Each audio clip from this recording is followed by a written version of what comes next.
Look, have mercy on me. What's up, everybody, and welcome back to On the Bluff. This week is episode 50. The Zebo episode, baby. The Zebo episode. Yes. 50, we made it. It doesn't feel like we've done 50 of these. It's kind of crazy. So we're 2 more episodes from a full calendar year's worth of episodes. Yes, that is true. Good math. That's kind of wild. That is Does wild. it feel like we started this a year ago? No. Up in Kenny's attic? It was on StreamYard first. To be honest with you, it was StreamYard, but I will say this: the attic was pretty well done up. Oh, yes. To be fair. Oh, I'm not like crapping on it. don't hate on young Stubblefields. Never would attic. I ever. That attic has seen a lot of good things. Yeah. That attic got hot. I mean, I remember how hot it used to get. Yeah, oh, yes, for sure. Yeah, Gabe does. And you had the fan up there blowing during the episode. Gabe had to start wearing dark colors. Yes. Yeah, the sweat. Yeah, it doesn't look good on the camera. No. It adds weight to you. Does it? Yeah. Makes you look heavier. Whenever you have like the underboob sweat. the titty sweat. Yeah. It just, you look fat. You know? Yeah, I don't get it. No matter how skinny you are, you get that underboob sweat. No. I don't get underboobs. Doesn't work, man. You get the pit stains, you look fatter than you are. Yeah, it's like this guy can't keep it together. I have to go really fat off the top of this episode. do it. I won't spend up too much time on it, but something that grinds my gears.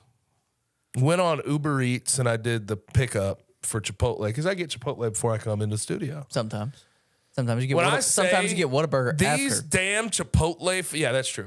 Sometimes these Chipotle folks are the most disrespectful. They're so disrespectful. So I order a chicken burrito double meat, right? Because like double meat, you know, everybody wants a double because they give you that disrespectful little smear of chicken. Right. You need the full. And she has a bowl when I show up. And I go, ma'am, did you read the order? It says chicken burrito. So I give it back to her. And I something told me she was just going to bring me the most disrespectful burrito back to me. She brings this little damn thing out like this. But it's just like, what? I got double chicken, nothing in it.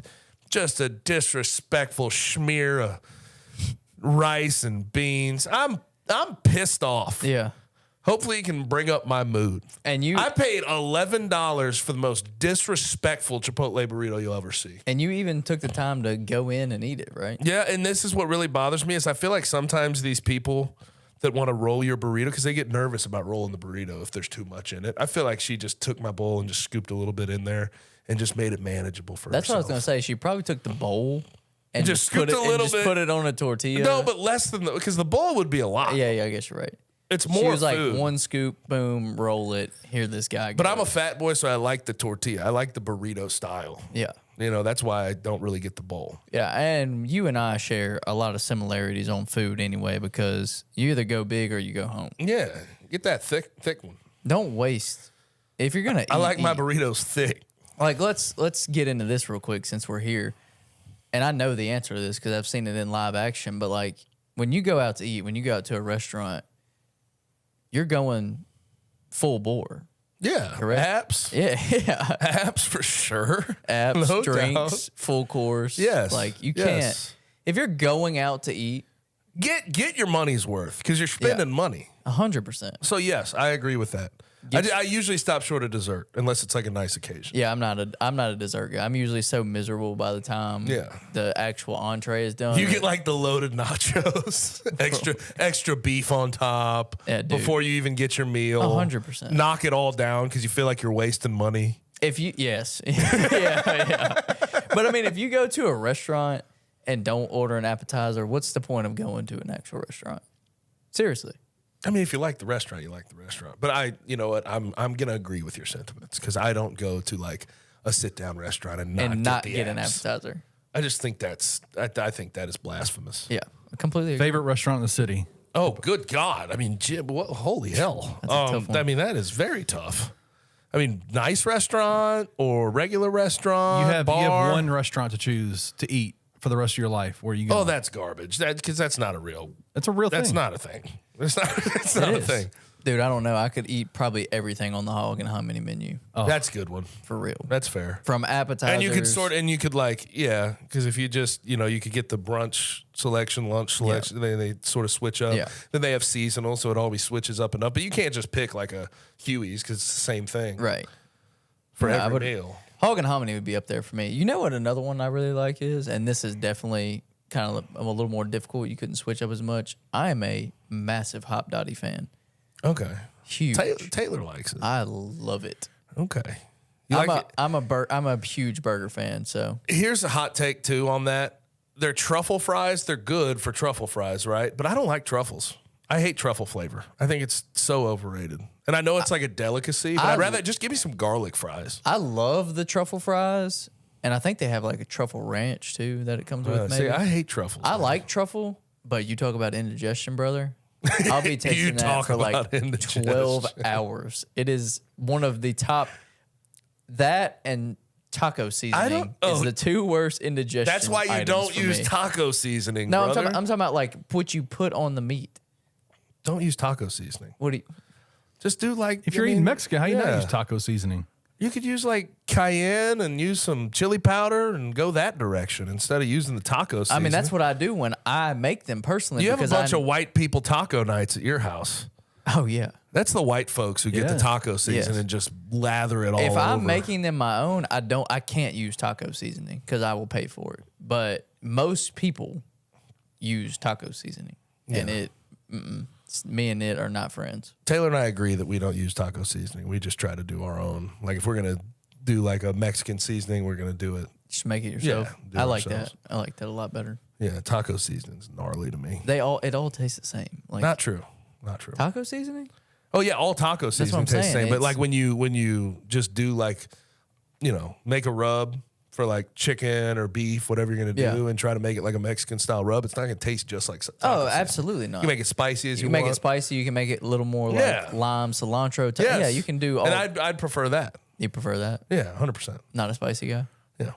Well, I'm a spicy guy, but I like the like cilantro, lime, little cayenne, little chili powder. You like a Tex-Mex? Yes, I guess so. Okay. Sure.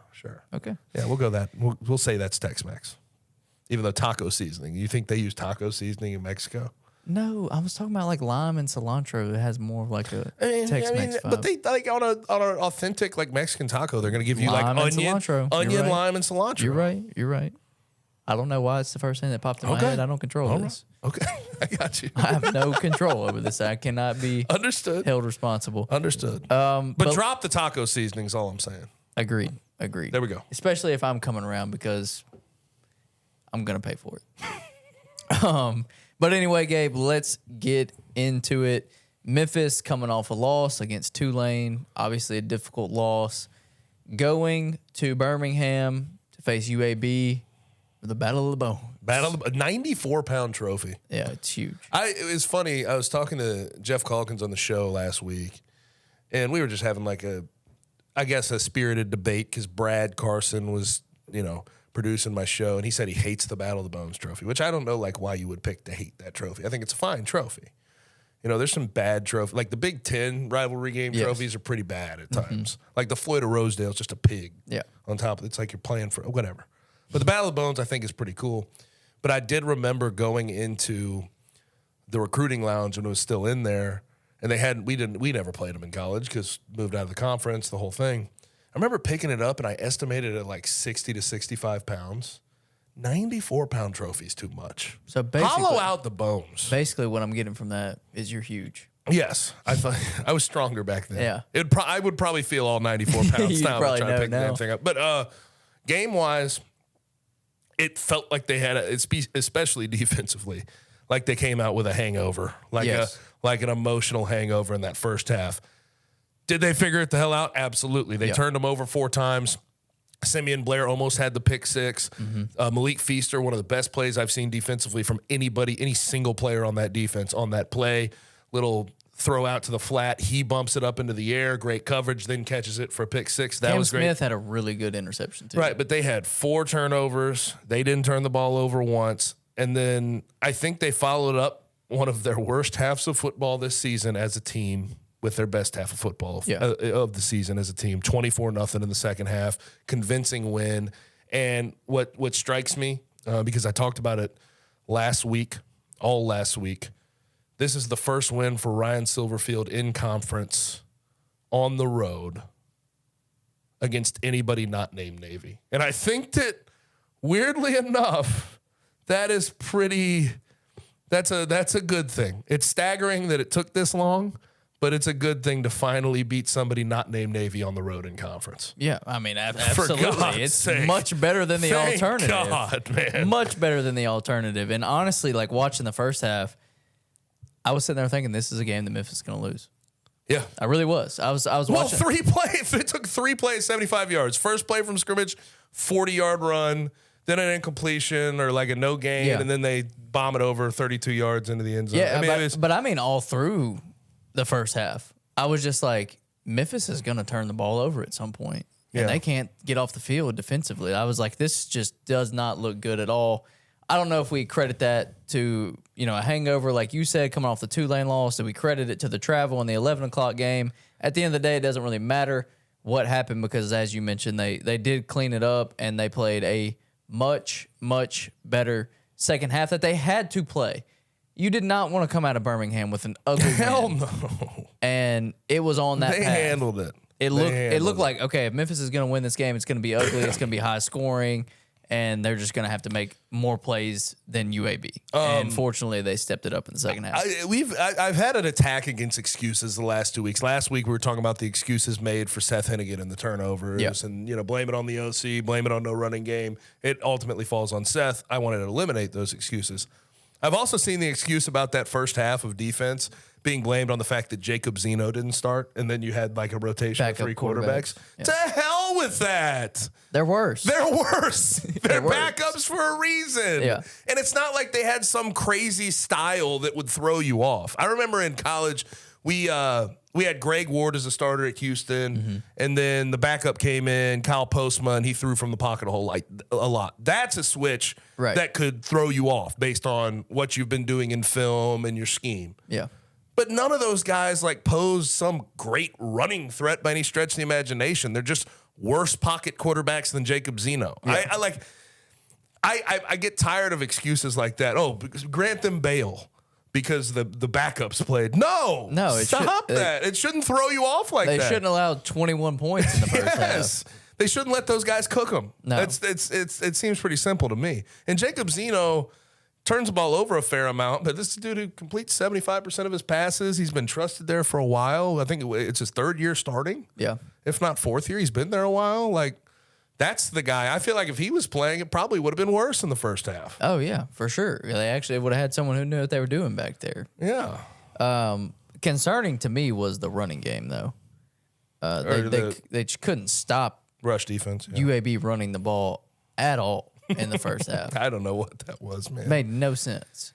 No sense. But fortunately, on the flip side of that, Memphis was able to get their running game back. Blake Watson adds a completely different dynamic to this team. Yeah. I know Brandon Thomas scored 2 short yardage touchdowns, but Blake Watson's so good, man. Yeah, I was curious if he was going to play. Yeah. Quite frankly, after getting last injured. week, he only had 4 carries, and he got injured. I didn't know if he was going to go, but we learned before the game he was going to go. He is a game breaker, and he is the guy finally where Ryan over the years has always talked about wanting that guy who he can hand the ball off to 15 to 25 times a game. He finally has that with Blake Watson, and you can trust it consistently. Brandon Thomas had a moment at the beginning of Ryan's era. Yeah. Where he looked like that guy, but then we know that there were some concussion issues, there were some fumbling issues, Some couldn't really offensive rely. line issues. Blake Watson has not had those No. has not had those issues, and even behind an O line that I don't think's great. Now I do want to bring this up about the O line, and I want your opinion as well. It's not perfect. No. We absolutely want better. No questions asked. More talent. Better working together, more run schemes available to you. But they have been substantially improved. Yes. Like, I think we need to give some credit where credit's due. They have not been perfect, and against really good fronts, like against Tulane, they will still have their struggles. But I can't look at a year ago versus today and act like that's the exact same group running out there every week. They work better together, and they have been doing a better job. I mean, I think the biggest thing is they actually, not in every game, but in the majority of games this season, they've gotten a push and created holes up front. Yeah. which is something that they just didn't do the last several years. I mean, running backs were getting met at the line of scrimmage, behind the behind the line of scrimmage, and this year, other than the 2 games they lost, other than Tulane that, and Mizzou. Tulane and Missouri. Other than that, they've ran the ball At least effectively. pretty well in the majority of games. And even in the Tulane game, it's hard to fully break that down because they didn't have their best running back, Yep. and they kind of abandoned the running game for the majority of that game Yep. because they kind of had to. Yeah. So yes, I agree with you. It's not perfect. And also, I think they've kept Seth relatively upright. Only 1 sack in that UAB game. Every game they've won, they've taken care of him. Yeah, it is a much improved product. I think it's very imperfect. I'm not trying to like give them. I'm not trying to say they're a Joe Moore Award winner. Yeah, no, okay? definitely not. But I think credit where credit's due. They've been sure. improved. For sure. But I still don't think it's anything near the level of what Ryan Silverfield wants them to be. Or before he became the head coach. Oh, yes. Yeah, Right? no, When he definitely was not. in that O-line room. They were in those Joe Moore Award yes. conversations. Right? So like you hired Ryan thinking that was not going to change. And it has changed, but they have gotten Improved. better. Yeah, for sure. So, Gabe, now we go from UAB to North Texas. The season continues to get extremely exciting with these opponents. You're an asshole. I mean, Respectfully, you're an asshole. Yeah, I mean- but I get it. you got to go to DATCU Stadium Old Denton, Texas, baby. in Denton, Texas. Yeah. Isn't that Sure. the home of Dickey's Arena? Mike Oresco's favorite place. No, that's Fort Worth. That's Fort Worth, sorry. Yeah. Home Sorry, of Seth I'm Hennigan. wrong. It's the home of Seth Hennigan. Is Yeah, it Denton is. close to there or am I tripping? I don't know my Texas geography. Denton is on the outskirts of Dallas. It's like the suburbs of Dallas. And Fort Worth is like 40 minutes away from Dallas. Okay, close So enough. close enough. Yeah. But yeah, Denton is the home of Seth Hennigan, Yeah. Ryan High School. Yeah. 7.5 point favorites. What? Is that exciting to you guys? No, it's not exciting. I get it. I mean, that could at least be like This is where we're at in the 14 schedule. and a half point in the favorites. schedule, it's like line them up, knock them down. Come Yeah, on. I Until mean, you get yes. to SMU, line them up and knock them down. And what really strikes me about every game outside of SMU, every game outside of SMU, it is a terrible opponent, quite frankly. North Texas is the best of the bunch. Let me give you an But interesting. Temple, Charlotte, and USF. Let me give you an interesting question. Outside of the South Florida and SMU game, I mean, yeah, Those are two home games Yeah, left. 2 home games, 3-way games. How many eyes are going to be on the University of Memphis over those 3 games in person? Not many. I don't know. Just give me a guess. I'm not sure. If they keep lining up and knocking them down. No, I'm talking about in the stadium. Oh, in the away stadiums? Yeah. Oh, you're saying leave out USF? Yeah, because it's at home. Nobody. I mean, tops 12 to 15,000. Oh, that is so. Like tops. Did y'all see the crowd? Did y'all see? UAB was miserable. They said they had 22,000 people there, and I called bullshit. Yes, no chance, No. man. That stadium looks okay though. They have a new stadium, and they don't have a good product. But No. you'd think in Birmingham, hey, show up to the game. I know Tuscaloosa's not far, so Yeah. maybe that's where everybody went. Everybody went to Alabama. To go watch Tennessee, Alabama, Tennessee. So you got to play North Texas, Yep. DATCU Stadium. Christian's face right He now. must have. You know what's great. funny about this, Kenny? He must have looked up that it was DATCU before You the show. looked at me. You watched me look it up. We talked about it. His face right now. And is then they play Charlotte at Charlotte Stadium. CTCU. Couldn't tell you. Wait, they don't play it. Please tell me they don't play in the Panthers. they place. probably do. That's what I was thinking. Please tell me, for the love of everything holy. I would say Please I don't would tell say me. they probably do. Oh God, Charlotte Football Stadium. Don't do this to me. Oh God, they play in Bank of America. Yeah. Oh God. So Memphis will be playing in 2 NFL stadiums that will look like how do I describe this? What will Bank of America and Lincoln Financial look like? It will look like okay, so the Eagles played on Sunday Night Football against the Dolphins. Lincoln Financial, when Memphis plays Temple, will look like Sunday Night Football did for Eagles Dolphins at approximately 2:30 Monday morning. So 0 people in the stadium besides the workers. Yes. Yeah. Okay, I think that's fair. And Bank of America will look like a normal Panthers game. So let's divided by Let me go 10. ahead and create a problem then with all this conversation. Bring your own energy. Do not get caught up in an emotional low. No. Because that's when those type of teams sneak up on you and bother you. Yeah.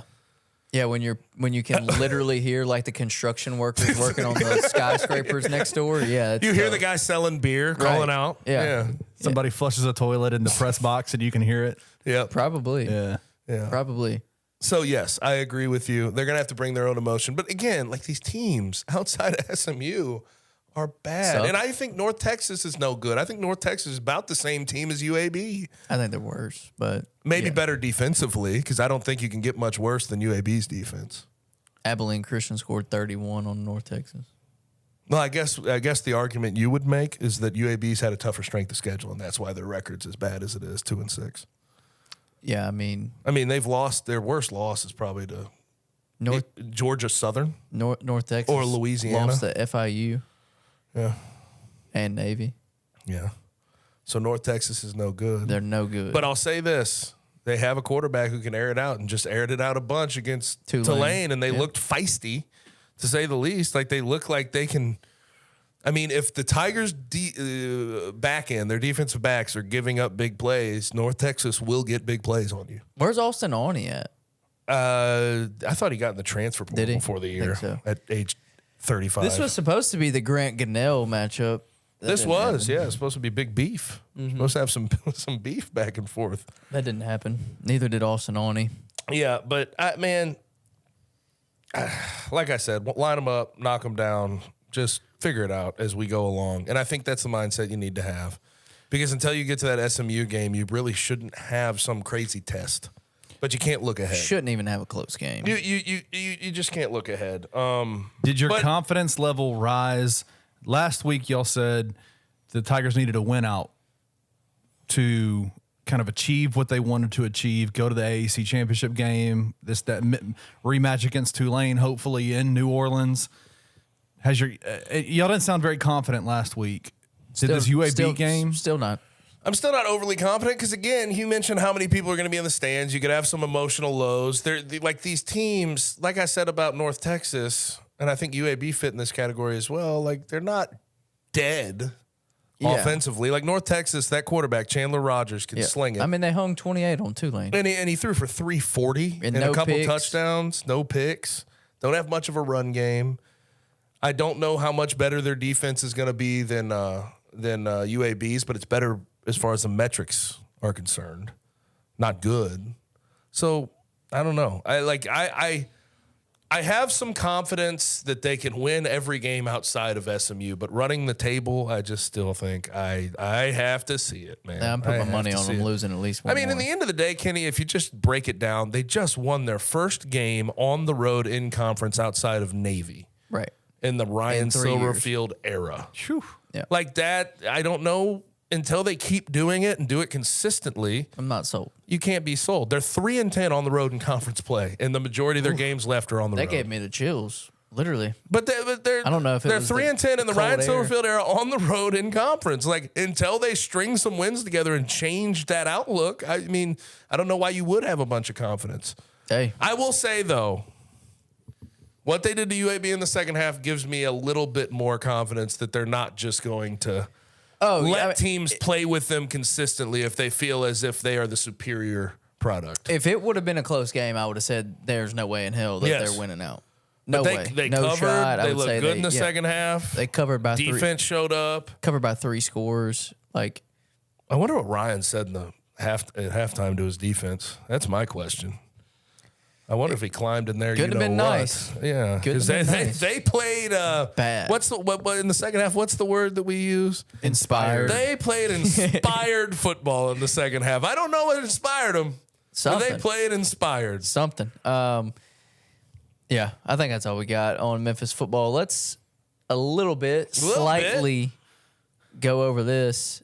University of Memphis basketball is how far away from starting, Kenny? 6 days. 6 days. Preseason exhibition game. Is it Lane first? Lane first, then Lemoyne.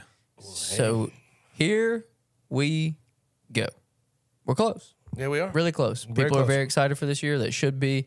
I think this is the best team that Penny Hardaway's had. We've been pretty outspoken about our stance on where we feel like this team is. I don't think the national folks have really they're not hopped on board. They're yet. definitely not on board. I think if DeAndre Williams was part of this team, though, you Maybe. would have seen a different. I think you would have seen a shift. Maybe. That's where you would have seen the AP voters find. Okay, well, they have a guy that understands Penny, a little more We'll sneak him continuity, in top 25. double type guy. We'll sneak him in. But the national media hasn't really come around on this team. But I think they have more than enough to be, truthfully, the best team in conference. Yes. So, and I know, like, it's just strange to me, I guess. And I know we're probably a couple of weeks late on the AP poll conversation, but FAU at 10 and Memphis unranked is just the gap is not that wide. It's not. I mean, you're going to have a really good player coming off of the bench for the Tigers. A double-digit scorer. Really good players. But I'm saying like a Jaquan Walton or a David Jones, one of those, like somebody's going to come off the bench for this team. Yeah. That's how much talent they have top to bottom. So I just find it very strange. And I guess the continuity conversation continues to bite them on the national scale. Oh, well, they don't have guys. They don't have holdovers. And FAU's getting lifted up because of their entire roster returning. But I just feel like in this day and age of college basketball, you shouldn't give a damn about that. You really shouldn't. I thought you said bite him. Yeah, I thought you were about to say bite him in the nads, but you said national media. Yeah. I was like locked in on you saying bite him in the nads right there. I thought that was 100% coming. That's not what came out. And What came I out. had to try to rein it in a little bit. It's not what came out. I know he's a local guy, but he's also on CBSSports.com. But Gary Parrish was on Anthony Sain's show last week, and he talked about the Tigers roster and how the majority of national media is seeing that the Tigers haven't brought in any big 5-star recruits. And I'm like, is that the standard? Well, hold up, though. Right? Real quick. That even in itself is false. Right. Javon Quinterly and Jordan Brown were 5-star recruits out of high school, and they've been in college for 4 years. Right. And they've done well And in been college. productive, yeah. So, like, even that doesn't hit home with me. They have more than enough talent, top to bottom. Javon Quinterly, Caleb Mills, David Jones, or Jaquan Walton, whatever you want it to be, Nick Jourdain, freaking Jordan. Like, they're 8 guys deep of productive starters at this level, proven productive starters at this level. Yeah. I don't get it. I just don't get it. Did you see the news yesterday that popped about FAU? Nope. FAU had a secret scrimmage yesterday And? against North Carolina. Doesn't sound very secret anymore. And it was announced through sources that they lost by 20 to North Carolina. The thing about FAU that strikes me is that respectfully to them, and they did a hell of a job, and they only lost, 3 games during the regular season? Yep. That run in the NCAA tournament, I don't want to say it's like fluky, but you had Fairleigh Dickinson in the second round, and you had Tennessee in the Sweet 16. It was always lined up. And Tennessee always loses at that point in the tournament. Right. So I don't know. I'm not saying it's fluky. They did what they needed to do, but I feel like that run, and I get it's to a Final Four. They were one of the Final Four teams standing, but that run is getting way overhyped. For sure. Way overhyped. I mean, it has to be respected. Yes. And I like John L. Davis and Elijah Martin dudes, right? They're dudes. But, man, like, are you telling me they're just going to recreate a Final Four run this year? No. Well, running out there, you still need good matchups like they got last year. You still need a timeout not to get called against Memphis. So, I mean, it pains me to see. I think it's a little bit of ignorance. And maybe there's that thought out there still about Penny and expectations going into the year not meeting the reality. Right. Maybe he's still getting docked for that, but I don't think we're in that era anymore. Yeah. I think he's changed his tune and his thought process. But I am curious to see what they look like even in those exhibition games, because the biggest thing we're going to have to look for going into the year is you have that out-of-conference schedule that's beefed up with a lot of top 25 opponents.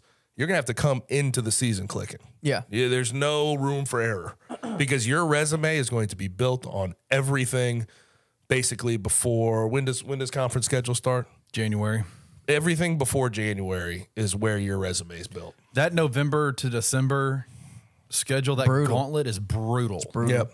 It's really brutal. If they can come out of that clean, oh, man. And by clean, I mean – two losses, like the three amount, losses. like if they came out clean and only lost like 1 or 2 games, their seed line goes up exponentially. Without a doubt. And they don't have to worry about those quality wins anymore. So that November, you said November, December. So you have at Mizzou, then you'll have Battle for Atlantis. You start with Michigan and have the chance to play Arkansas, Stanford, North Carolina, Texas Tech, Villanova, Northern Iowa, which you probably won't play Northern Iowa if you get that far into the tournament and win. Then you have at Ole Miss, they'll be improved. VCU, I mean, decent, tough, mid-major, defensive but team. you'll be there. We'll see what that looks like in the quad system. A&M, Virginia, Vandy, and Clemson, I guess. We'll see what Clemson is. But like, yes, It's tough. November and December is brutal, and if they can get out of that, maybe 2-3 losses, I even think that seed line will get boosted. I agree. Okay, we got anything else? Feeling good on that? Gabe, you said something about expectations meeting reality for Penny Hardaway and this team, and sure did. the skepticism to that. But I will tell you, I know someone Who do you know? where the expectations and reality converge perfectly. Yeah. He's behind With that wall. wall. His name, Kenny Stubblefield. We'll see on the other side of this break what he has cooked up for us in the Hot 3.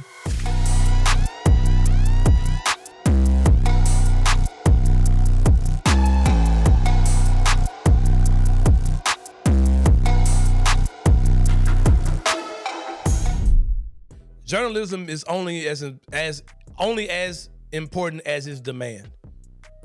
No one was asking for that story yesterday. This is what bothers me about people who call themselves journalists or most media members. They want to be the most important person in the room. They think they're bigger than the shit they write about. When I go to these games, man, and when I go into that locker room, there's about 5, 6, 7, 8 millionaires in the locker room at one time. Though none of them write for a paper. I see these guys treat the richest people in the room like they're the least important people in the room. This isn't journalistic integrity or a beautifully written article or this super intelligent recap of 18 months in detailed order and sequencing and showing you the life of Ja Morant the last 18 years in a crop. This isn't any of that. Y'all know what this is? This reads like they were looking for something that they couldn't find. This looks like they came to Memphis looking for something, looking for some more dirt, looking for something to tear down Ja Morant, looking for something to make him look bad, to be the finishing blow for Ja Morant, and they could not find it. So they gave us their consolation bullshit. And now half of Memphis media is co-signing it. Oh, this is great. We needed this. No, we didn't. It's bullshit. And I love my city because they protected one of their sons over the last few weeks. Tune in to The Anthony Sane Show, Wednesdays and Fridays at 12 p.m. weekly on the Bluff City Media YouTube channel. If I hear Unholy reason. one more time post-game from anybody, staff, player, fan, they ran something defensively we hadn't seen on film, I'm going to lose my mind. If you and I were head coaches for 2 different teams, do you think you would change up just a little bit what you do Oh, yeah. every game? Yeah. Yeah. I really hope our defense is doing that. I hope our offense is doing that. I legitimately, when I heard that, I was like, I misunderstood the statement. Or he misunderstood the question. Because there's no way in hell you want me to believe that you were like, they just didn't run the same thing that we've seen on film the past 6 weeks. Yeah, I mean, There's no way. it's like taking a test and expecting all the answers to be given to you beforehand. Look, I mean, The questions were different than the practice test. Tune in to Tigers Untapped with TJ Willis and Trey Lasley every Wednesday at 3 p.m. on the Bluff City Media YouTube channel. Bluff City Media and Bluff City NIL are proud partners of Coaching for Literacy, a Memphis nonprofit using the power of sports to impact childhood literacy. When you donate to Bluff City NIL through Coaching for Literacy, your gift is 100% tax deductible. This partnership is a win-win-win. Tiger student athletes win in the NIL landscape.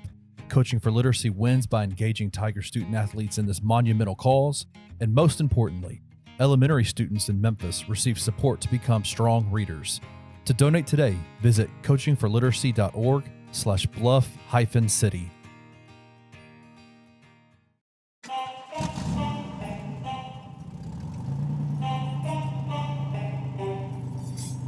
Discover a world of possibilities at Streetcars of Memphis. Revamp your ride with the ultimate auto transformation. From booming audio systems to eye-catching wheels, powerful lift kits to sleek drop kits, cutting-edge LED lights and light bars, we've got it all. Unleash your style with confidence. Feel the next level of auto care at Streetcars of Memphis. Your dream ride is just a visit away. Visit us online at www.901scm.com and let the transformation begin.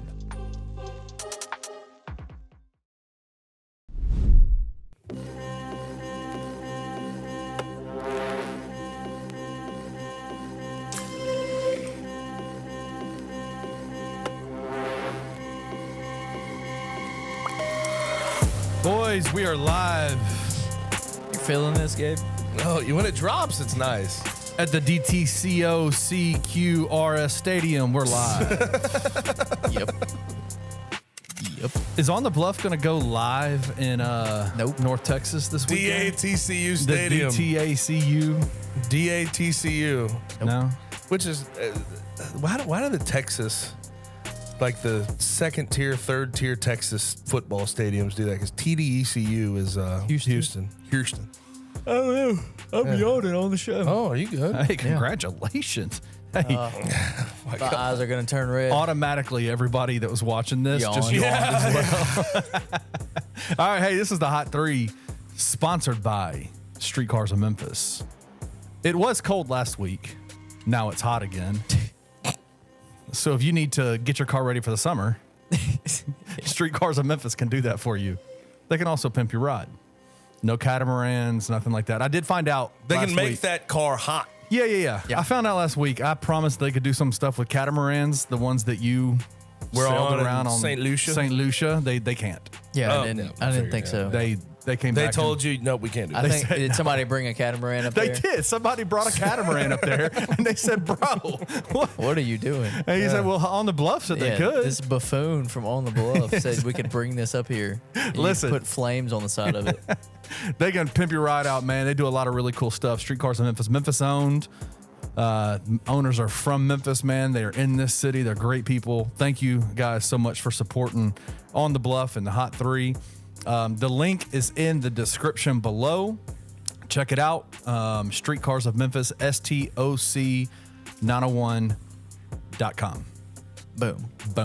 You guys ready? Yes. Let's do it, man. Some big news dropped on Sunday. It's terrible. Some bad 3 big days news. for the season for the Grizzlies. Yeah. I know where this is going. It was like I'm enjoying my Sunday, getting ready for some football, and then boom, Steven Adams out for the year. Listen, listen. I got two things I want to discuss on this, and I need y'all's input because I got my theories. All right. Number one, I want you to discuss how the Grizzlies and Steven Adams handled this entire drama I get it. from last year to Yep. now, and I want your input, man. Should the Grizzlies make some moves to shore up that position, or what should the Grizzlies be doing? All right, on how it was handled, let's start there. Poorly. Not great. Poorly. But I'll say this: like for the people that are going after the Grizzlies for not being transparent, I guess I get it. But no one ever said the Grizzlies had to be fully transparent about their five and his knee and what was going to go on. Right. Now Taylor Jenkins has cleared it up in the presser, and he said even if he got surgery in the spring, he still would have been out for the year. So it sounds like they were trying to do everything they possibly could to not have the surgery so he could play the entirety of this season. didn't work out that way. 3 days before the season, you get a drop, and it's frustrating as hell. Right. Especially because he played in the preseason. And know what bothers me is like most of the Grizzlies, like Kleiman and Taylor Jenkins and guys like that, were basically saying, "Oh, he's good to go." Right. And then he plays for 11 minutes, and he was dunking, he was running up and down the floor. You're like, "Oh, I don't even have to worry about this anymore. He's going to play." Then boom. Then there it goes. Now, if you did read the tea leaves, Kitty pointed this out to me before the show. Was it Steven Adams himself that said it would be kind of weird if I played 5-on-5s right now? He said it would be irresponsible. Irresponsible, which meant like to tell what I took from that was he has not throughout this entire year off season. After the Grizzlies had told us 6 to 8 weeks of time off, he'll be back. Didn't come back during that entire time frame. He hadn't played a single minute of 5-on-5. We should have thought about that more instead of what the Grizzlies front office was telling us and then him getting on the floor. We shouldn't have just let that one go, because of Steven Adams coming from the guy who has to deal with that unstable knee and the PCL and everything else, we should have listened to him a little bit more in that moment. Yeah, and I'll go to I know people did, but then everybody's sort of everybody's fears were relaxed once you saw him play. Yeah. And I'll go to the second part of the question. Should the Grizzlies make moves to shore up that area? Absolutely, in my opinion. Yeah. I mean, we saw what it looked like last year in the playoffs against the Lakers. It's not the only reason, but in my opinion, the biggest reason why they weren't able to win or be more competitive in that series. So now going the whole year without it. TJ Willis just walked in. We have the same shirt. Yeah. So, yeah. Thank you for clearing that up. Yeah. So for them to go into the season without that lack of size or with Alex. I mean, it's just it wouldn't. I don't think they can. I think they have to do something. It's kind of insane how much Steven Adams really does provide, and you started to see it once he got hurt last year. And I think Xavier Tillman is a good player. You need better though from the 5, and you need taller and bigger and more physical, especially from in the the playoffs. 5 in the playoffs. I agree wholeheartedly. Now Xavier Tillman, I think, will fill in fine, but again, like if you want to be a championship level team, you got to make a move. But oh gosh, this is where I kind of run into an issue. Steven Adams is the best at doing what Steven Adams does in the NBA. The dirty work, the offensive rebounds, he always leads the league. The second chance opportunities. I think he's really good too, passing out of the high post and passing out of the low post. I don't know if there's an easy or perfect solution out there right this second. Like, I've heard the names like Dwayne Dedman is brought up. That's not replacing Steven Adams and getting you to the championship contention window that you thought you were. I don't even know if I'd want that over Xavier Tillman. I think, but like right now, I guess the point I'm getting at is in the meantime, I think they're going to sit on their hands. They're going to wait the first 25 and then see what they can do. I think this is a low-level, non-exciting free agent they bring in for the meantime. But I personally, I don't view this as this season. I view this as long-term problem where the front office is going to have to find a solution. Even if Steven Adams comes back, that's a 31-year-old on a surgically repaired knee, and he's 7 foot, nearly 300 pounds. Right. It's just hard to project him being the exact same player when he comes back. And he'd probably, even if he was going to be the same player, there's going to have to be a ramp-up period, and he's going to have to get back to that. So I view this as a longer-term problem than I think a lot of other people do. I think they're going to have to find a long-term solution, not a short-term solution. Yeah. Go ahead, Christian. No, you're good. I have 2 questions for you about just kind of this subject in general. Going back to the way that the franchise and Steven Adams handled it, I want y'all to clear this up for fans that are saying you should have just made him get the surgery. Okay. Should I clear that up right now? Clear that up. The reports are a lot out there about Steven Adams wanting to take the holistic approach, like not do the surgery. They didn't want to pull out the scalpel and get the knife out and put him under it. He wanted to make sure and see if he could find a non-surgical route out there, and I think the front office I think that the Grizzlies always thought that this was probably the best course of action, but in some situations with agents and representation and players, you can't always make them take the approach that you think that they should take with their injuries. Right. And I think that there was somewhat of a a back and forth there. Then they just tried to agree, okay, we'll do the non-surgical thing and see if you can play for a year, but eventually you're probably going to have to get that surgery. I think they waited too late, but this was Steven Adams and his representation saying, I don't want to get surgery. Yeah. But in the end of the day, it was the only way to solve the issue. Right. All right, so to go back to filling that role, there's been a lot of people that have said, go get Robert Williams, go get James Wiseman, go get Wiseman. all these different guys. These guys that are like legitimate NBA on the NBA rosters right now, guys that can play.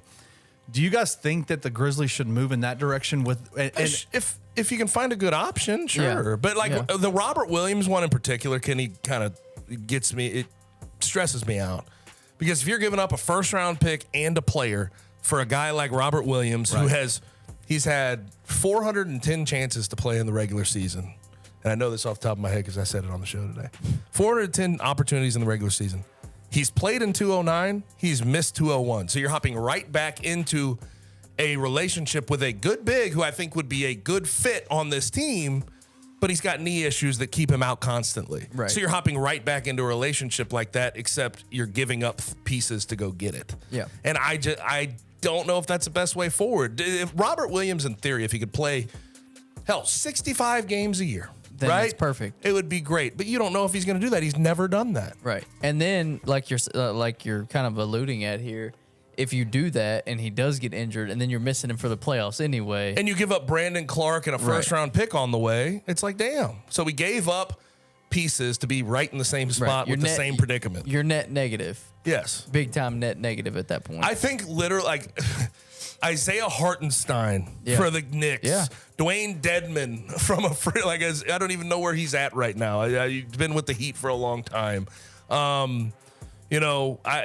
Clint Capella, I guess, could be a really cool option, but he gets paid a lot, and you'd have to give up a lot in salary matching to go make that happen. Would you? Although what if he's they reliable, he'll be on the floor for you. What if they came back and said? What if Atlanta came back and said, "Okay, we'll give you Clint. You can yeah. have Clint, but you need to give us a first round and Zaire." I don't think Zaire should be a stopping point, but based on what you need Zaire to do for you going into the future and what you're planning on him doing for you, it may be a little bit too much, weirdly enough. Yeah. I don't think Zaire's the guy you want him to be right now, but you've planned on him to be that guy at some point, to be your jumbo wing, to be your 3 long term. And they're giving him that rope right now. He'll probably be the 5th starter when we get to the first game against the Pelicans. So it's just you're in a no-win situation. It's just a bad There's situation. no perfect or obvious solution, and this is where I want to go with this. This front office has gotten praised a lot since they took over. Yes. And for good reason. 50 wins, 2 years in a row, 2nd place in the West, 2 years in a row. Little bit of won a playoff series, right? Did all that. This is the moment that's going to make or break their tenure here in Memphis, let's be honest. Zach Kleiman and everybody else. Yeah. This is the moment. What can you do within your power to right the ills of Steven Adams being out for a year and maybe not being the same player when he comes back? You have this is going to be a tough one. You have to earn your money now. You have to earn your money. That's as real as I can put it. Last question about this topic. A lot of national media has come out even today and said and kind of written the obituary for the Memphis Grizzlies championship window. Right. They've said Steven Adams' injury is indicative of the fact that as quickly as windows open, they close. I don't think they're wrong.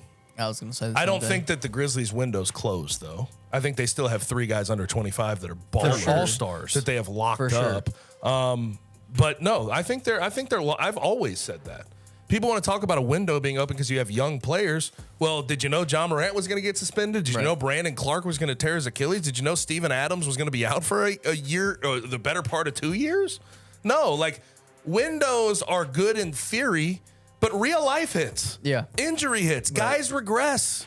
You make picks like Zaire Williams, who flop in their sophomore year. Like, you just have to work through things, and windows are never what you actually think they are. No, they're ever changing. Yes, but I don't think that, I don't think you should write the obituary on the John Morant, Desmond Bane, Jaren Jackson Jr. Grizzlies yet. No. I think that's crazy. But it's not looking as good as it did It's this not time looking last year. as good as it did, but again, they can control what they do from here and make good moves, whether it's within the margins or a big time name. Yeah. If you get a Clint Capella, if you get a Robert Williams and you feel confident in it, they have the chance to open that window back up. You're not that far off still, but you have to make a move to try to replace a Steven Adams in the meantime and long term. Yep. All right, Kenny. Second topic. Let's go. We talked about UFC 294 last week, kind of previewing it. It happened this weekend. Obviously, the co-main and the main events were the things that we were talking about the most. Kamaru Usman fought Khamzat Chimaev in the co-main event. Alexander Volkanovski fought Islam Makhachev in the main event. Makhachev knocked out Volkanovski in the first round, and Khamzat outlasted Kamaru in the co-main event. What are y'all's thoughts on those two fights? Both the guys I wanted to win lost. That's my first. Yeah, me too. 100% me too. yeah. It was honestly, this was a pretty boring card. It was. It wasn't. It didn't live up to what it looked like it was No, going to be. it didn't at all. Because it wasn't a very deep card anyway. A lot of younger guys on this card that are probably going to be bigger names within the next year or so. But you looked at those last two fights and you're like, if these live up to it, it could be very good. But then you think about both of these guys at short notice. Yep. And then just the stipulations, both of them going up in weight. Kamaru Usman going from 170 to 185. Volkanovski going 145 to 155 with no training camp. So it makes sense that it didn't all work out, but what could have been? Kamaru, if he just didn't get bullied in the first round, I think would have had a chance to win that fight. But the judges got so swayed by that first round domination that the next two rounds just didn't mean that much for Usman. He fought, though. He clearly he was better on the feet than Khamzat. Yeah. But Khamzat just controlled him in that first round. I think round. arguably if he just didn't get his ass kicked in the first round, he probably would have won that fight. Yeah. What is it, 29-28? 29-28, yeah. Yeah, Do you think but because he just, and if you just go, I know that UFC judges can get swayed by certain things, and I think they did get swayed by that first round. But if you just look at like the fight stats, they usually say, no, we go round by round. We don't look at the fight stats. Fight stats, Khamzat. If you just saw the fight stats, didn't know how the rounds went, Khamzat beat the hell out of him. Yeah. But that's not exactly how the fight went. No, not at all. But I could see if you were a judge, maybe the thought process of the first round and how much damage that Khamzat did getting him on the ground, controlling him, I could see that swaying your final decision. Yeah. Do you think we see Kamaru stay at 185?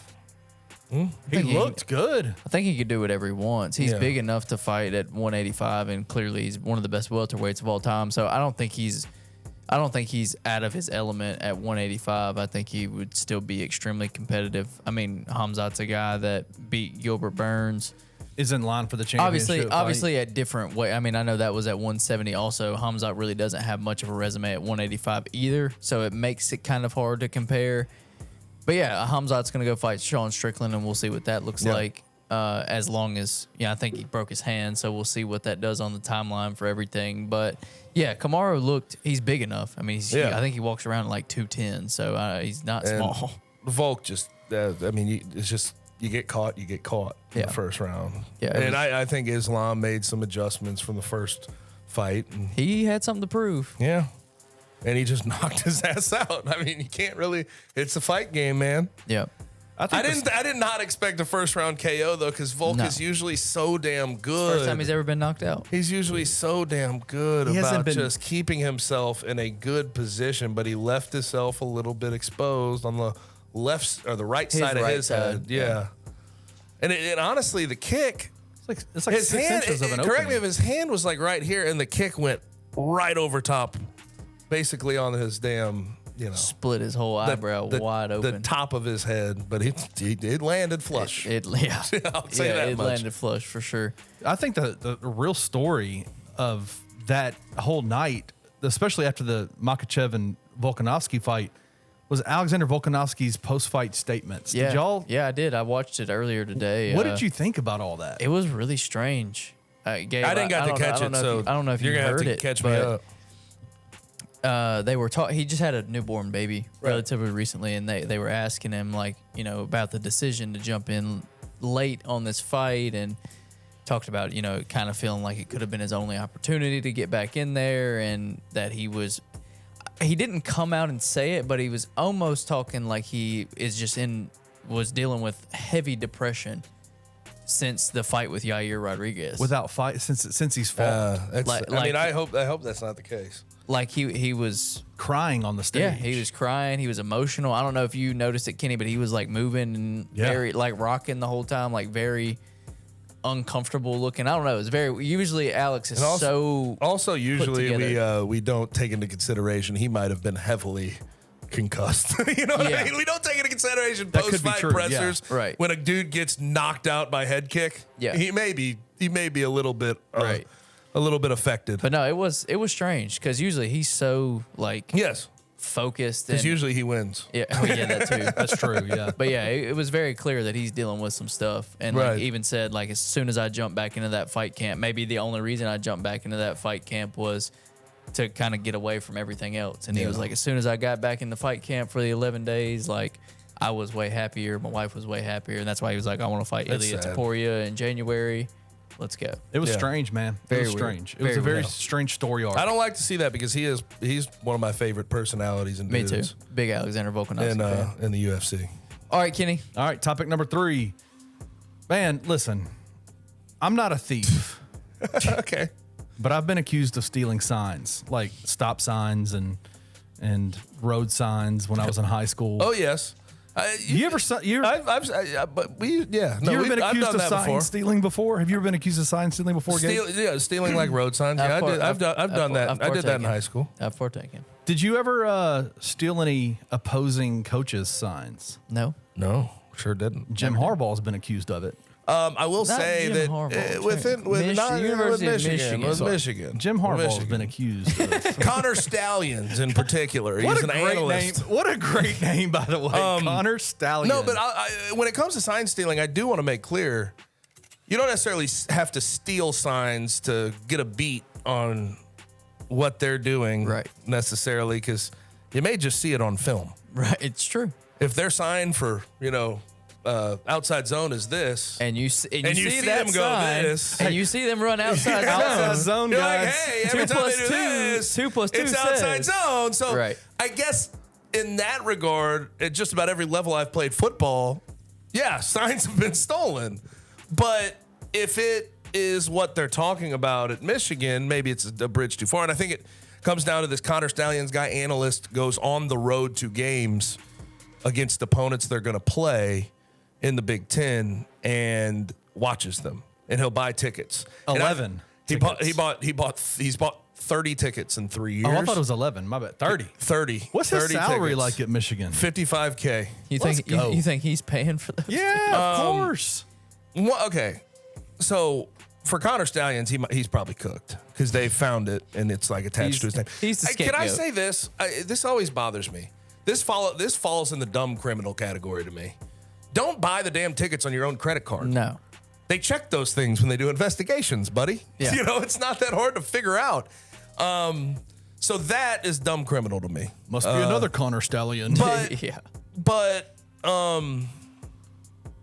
this is all illegal. The in-person scouting is illegal because of a 1994 money-saving case, I guess, if you will. Like it was a money-saving rule made by the NCAA saying you can't do in-person scouting. It is technically against the rules. They'll probably get punished for it. I don't know if they can tie it to Jim Harbaugh ultimately, even though in theory to us sitting here, it's like, Jim Harbaugh Jim definitely Harbaugh told him to do it, but yeah. can they tie it to him? I'm skeptical because he can probably...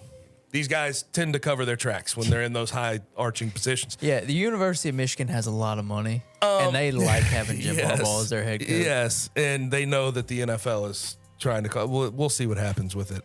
But the rule to me, it was done for money saving because lower FBS schools didn't want to pay to send guys out there. Competitive advantage. Competitive, yeah. They wanted to even the playing field, even though the playing field's never been even. I don't personally think that in-person scouting on the road is that big a deal. And if you happen to see signs while you're there, I don't find that big of a deal. If you're like, have a full camera on the guy who's doing signs maybe, and they are being accused of like an iPhone camera at least one game, that's a little much. But usually the signs are visible on film. Usually the signs are visible on the TV copy. Yeah. And in-person scouting, it's done at the NFL level.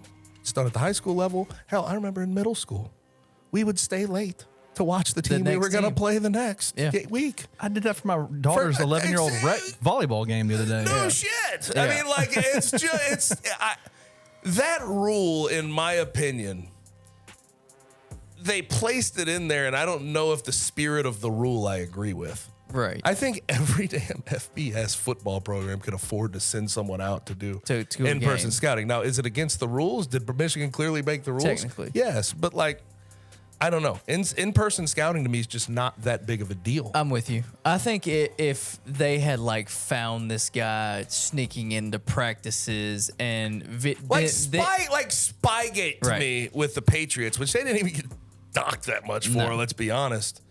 That's way worse to me. Way Going worse. to practice and having practice film on somebody, that's Yeah, ridiculous. That's Stealing it, completely different. Not completely cool. different. So this, yes, like you said, it's It's a technically public game. right. It's Anyone technically could go to the damn thing. It's technically against the rules, but it's like It's why? like a lot of other things in the NCAA where Right, over the it just years it's doesn't like, make oh, that's sense. against the rules. That's stupid. Yeah. Oh, they put cheese on a hamburger. Oh, that if it was just a hamburger, you're good. you're good. You put the cheese on it though. Nope.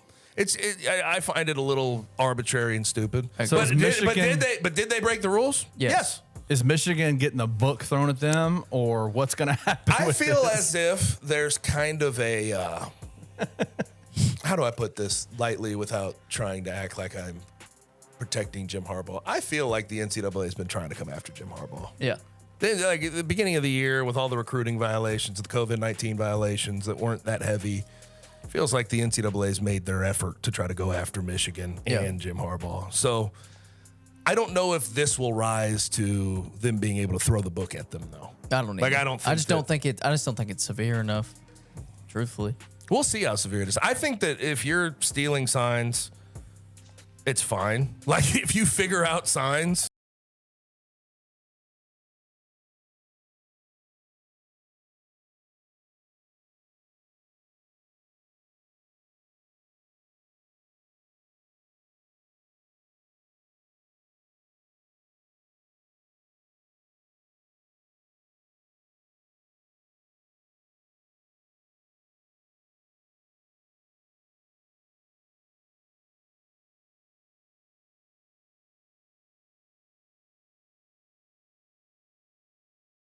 This weekend, he did not attend because he's suspended by the school with pay.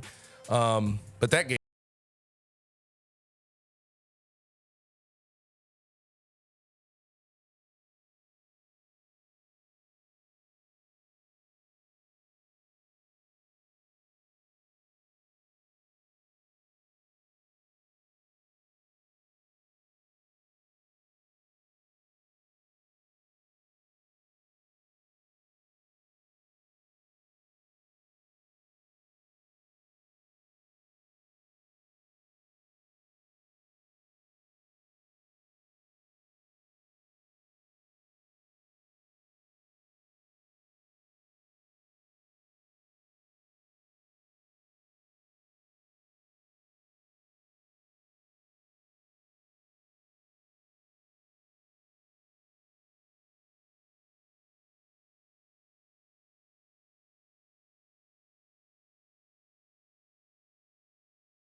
Struggled against Arizona State, Pac-12 after dark. Tennessee, Alabama. Tennessee, Alabama. I knew Alabama was going to win that game. Yeah. I mean, it was 20-7, but I always It's- thought Alabama was going to handle that at home. Yeah.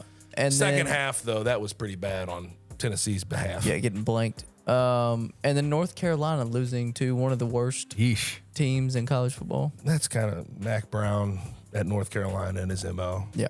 Maybe not Virginia because they're terrible. Terrible. But a team that they should beat. They were 24-point favorites. Yeah. And they lost by 4. Yeah. That's really bad. It's not good. Yeah. But yeah, that's it. We'll just hit those notes Yeah, and how get about out of here. that? That's Couple of I think- notes. I think that's fair. Appreciate you guys for joining us, whether you're watching on YouTube or listening via Apple Podcasts, Spotify, wherever you get your podcasts. If you're watching on YouTube, you can like, subscribe, comment there. If you are listening to us, you